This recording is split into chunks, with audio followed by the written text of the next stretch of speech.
Alléluia, Seigneur ressuscité, nous confessons ta présence parmi nous, toi qui es vivant au milieu de nous et qui nous parle à travers l'Écriture. C'est toi qui, comme pour les disciples d'Emmaüs, nous donne l'intelligence des Écritures, que ta parole brûle nos cœurs, que ta parole les réchauffe, que tu viennes toi-même brûler de ce feu de ta résurrection nos vies, qu'elles resplendissent de ta lumière, celle qui nous vient de ta parole. Seigneur, fais-nous goûter à ta présence et bénis-nous maintenant alors que nous allons écouter et méditer ta parole. Amen.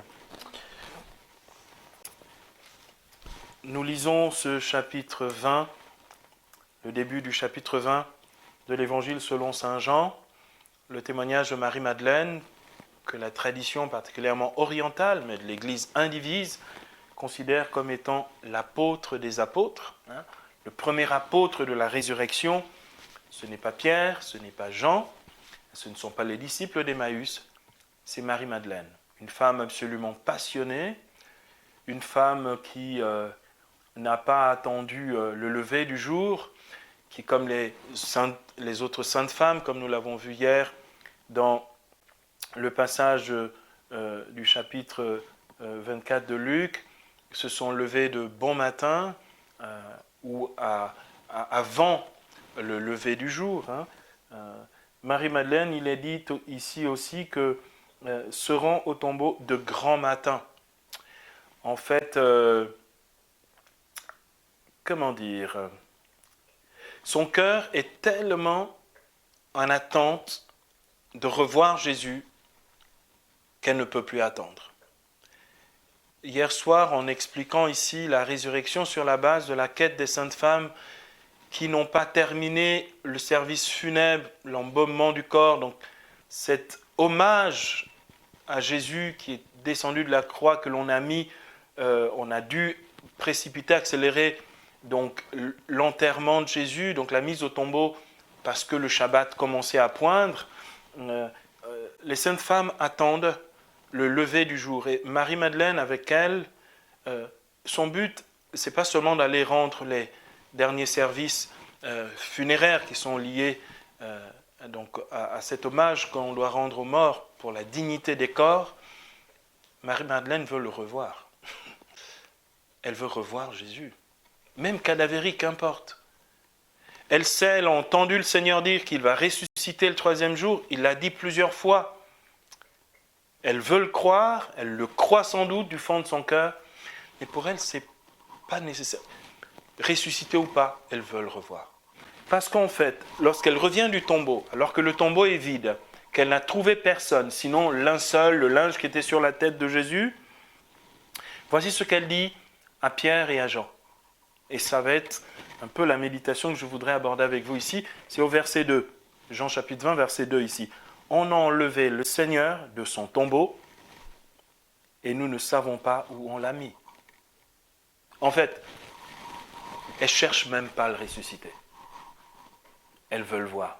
Elle cherche le Seigneur. Vous savez, il y a une pédagogie de la foi qui est absolument extraordinaire. Bon, je sais que ce n'est pas en tout lieu qu'on honore et respecte cette pédagogie de la foi. C'est que le jeudi saint, alors que Jésus nous est enlevé, il est arrêté, donc il est soustrait aux siens, nous perdons sa présence, après avoir célébré l'Eucharistie de sa présence réelle avec nous. Jésus, donc, il n'est plus présent aux siens. Pierre est le dernier qui l'a suivi, qui l'a vu être enlevé en le reniant. On a perdu le Seigneur. Et la liturgie du vendredi saint, la liturgie de la croix et des prés sanctifiés, donc de ces hosties qui sont restées de la célébration de la veille, donc du jeudi saint, de l'institution de l'Eucharistie, nous sont apportées, mais je ne sais pas l'effet que ça vous fait, la sensation que ça vous fait, avant que le Saint-Sacrement de la présence réelle du Seigneur revienne dans l'Église le samedi soir, le vide qu'il y a dans l'Église. Je comprends Marie-Madeleine, on enlevait le Seigneur mon maître, et je ne sais pas où on l'a mis. Il y en a même qui, dans les couvents, les monastères, poussent très loin la pédagogie, c'est que l'on ne dit pas.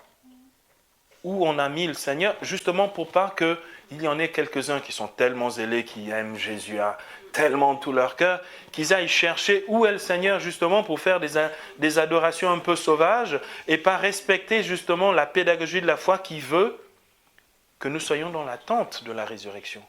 Et moi, je pense que c'est important comme exercice spirituel pour nous rappeler que nous avons besoin de lui.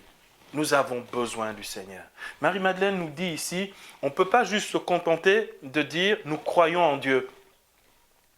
En fait, croire en Dieu, ça peut être une idée purement abstraite. Croire en Dieu, ça peut être des préceptes, ça peut être juste une doctrine.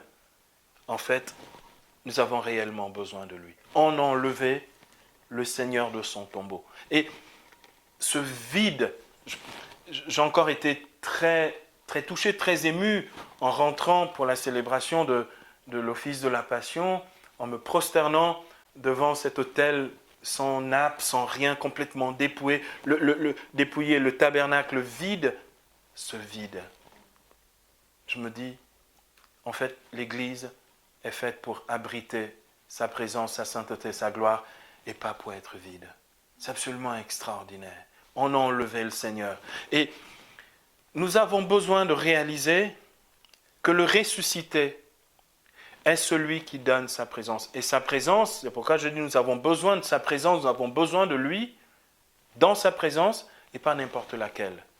Nous avons besoin que la présence du Seigneur soit une présence réelle. Et c'est là que je dis, je ne comprends pas comment est-ce que nos frères de la Réforme font pour seulement se contenter de l'enseignement sur Jésus. Nous avons besoin de lui.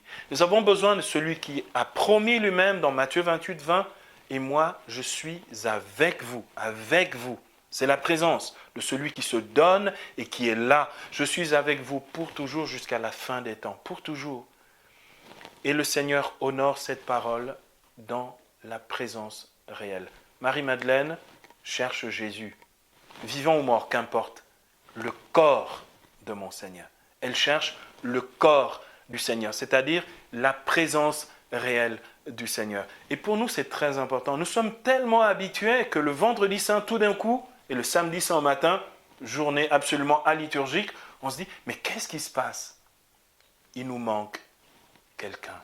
Et c'est beau qu'il nous manque pour que nous puissions le chercher et quand nous l'avons trouvé, pour que nous puissions savourer et goûter sa présence.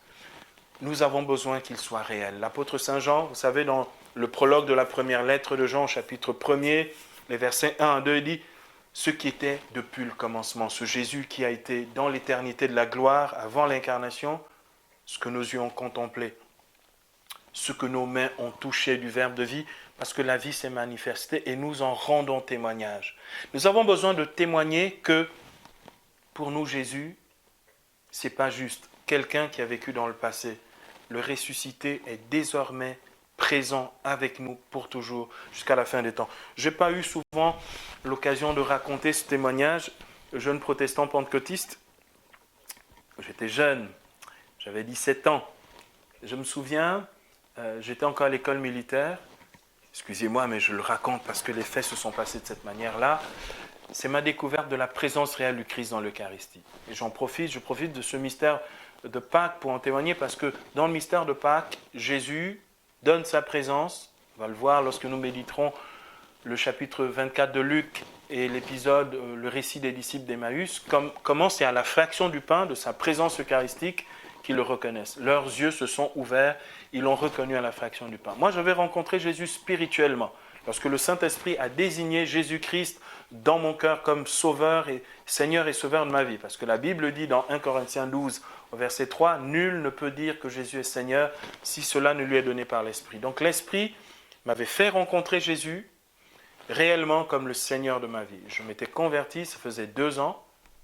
Et puis là, à l'école militaire, je me souviens d'un midi où des amis chrétiens me disent « Ah, il y a un prédicateur, c'est un prêtre catholique, il vient de France, il prêchera dans une petite église non loin de l'école militaire. » Alors, ce prêtre catholique, c'est Daniel Ange, qui donc était de passage dans mon pays, c'était en 1987 avec Jeunesse Lumière, et il est venu prêcher. Donc, nous avons fait le mur.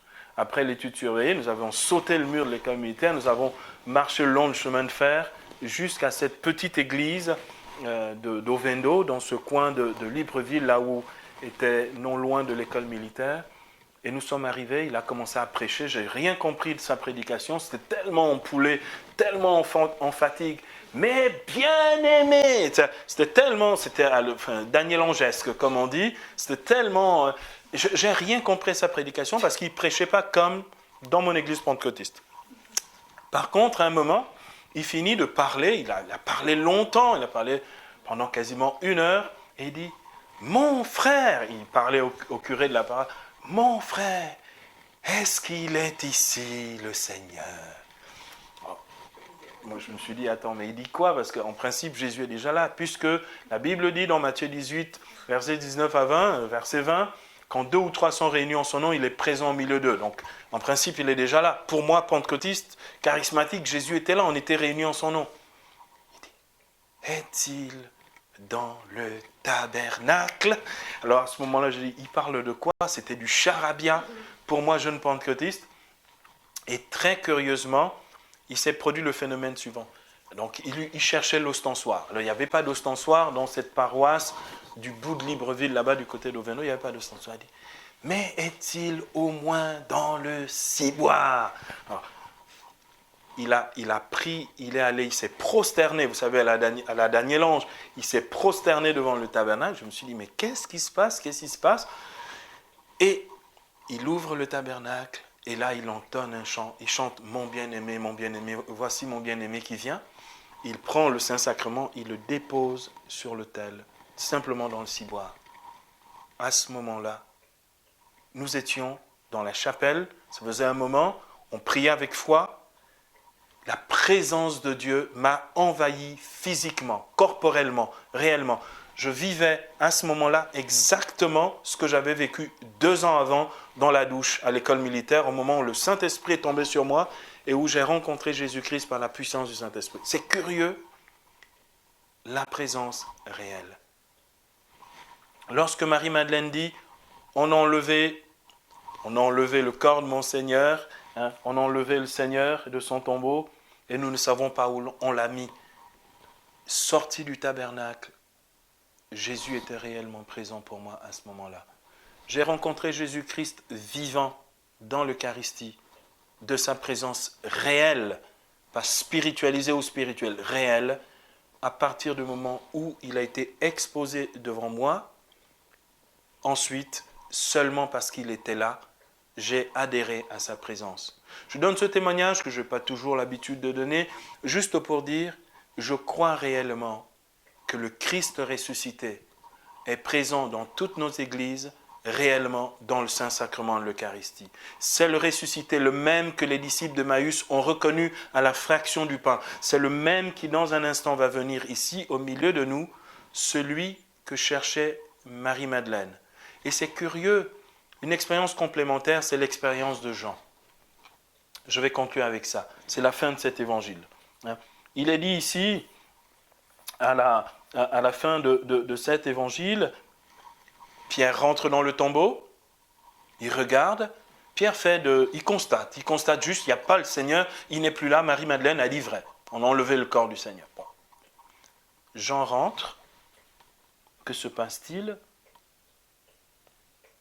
Lui qui était arrivé après, donc Pierre, il est dit, il vit et il crut. On ne dit pas ce qu'il voit, ce qu'il croit. De toute façon, il voit exactement la même chose que les autres. C'est-à-dire rien, le Christ n'est plus là, mais il croit. Il croit dans sa résurrection. Pourquoi? Ce deuxième aspect important nous rappelle la chose suivante.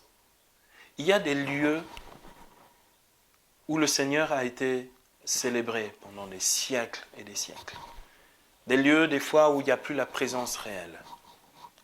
Des lieux que nous pouvons visiter quelquefois qui sont devenus, je ne sais pas moi, simplement des musées ou des lieux qui ne servent plus à la prière.